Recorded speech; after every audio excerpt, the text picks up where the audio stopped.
আসসালামু আলাইকুম রহমতুল্লাহি ওয়া বারাকাতুহু। ওই যে আমরা ফায়ার টিকারগুলা ছাড়ছি, এই ফায়ার টিকারগুলা কেউ কেউ না ছাড়িয়া কলম বইয়া ঢালাই করে দিয়ে, তখন কলমর মাপগুলা ঠিক থাকে না। কিন্তু জরুরি হইল, সবে খেয়াল রাখবেন, জরুরি হইল আগে টিকারগুলা ছাড়া।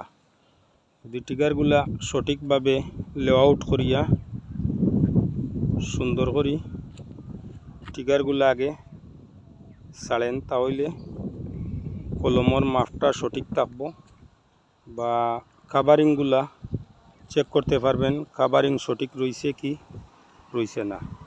মূল কারণ হইল, যদি টিকারগুলা আগে ছাড়েন তাহলে সঠিকভাবে বোঝা যাইবে টিকারের কলমের সেন্টার টিকারটা পড়ছে কি পড়ছে না, বুঝছেন। কেউ কেউ কলমের রড সাইড লাগে বা সেন্টার ঠিক হয় না, যার কারণে গিয়া টিকার আগে ছাড়ে না। টিকার না ছাড়িয়া বক্স বই দে, বক্স বইয়া তার বাদে ডালাই করিলায়, কিন্তু এটা সঠিক নাই।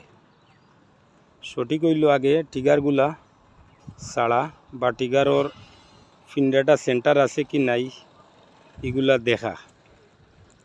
এর এই যে সিলির রোডগুলা, কেউ কেউ সিলির রোড 3 ফুট 4 ফুট করে সিলির রোডগুলা লাগাইয়া দেয়, কিন্তু সিলির রোডগুলা 3 ফুট 4 ফুট করে লাগানি সঠিক নাই। একটানে যদি সিলির রোডগুলা লাগিয়া যায়, তাহলে সিঁড়ির যে একটা শক্তি বা মজবুতি এগুলা সঠিক থাকে। সিলির রোডগুলা মুখও ফলো করবেন ইনশাল্লাহ। তার বালা থাকেন। আসসালামু আলাইকুম।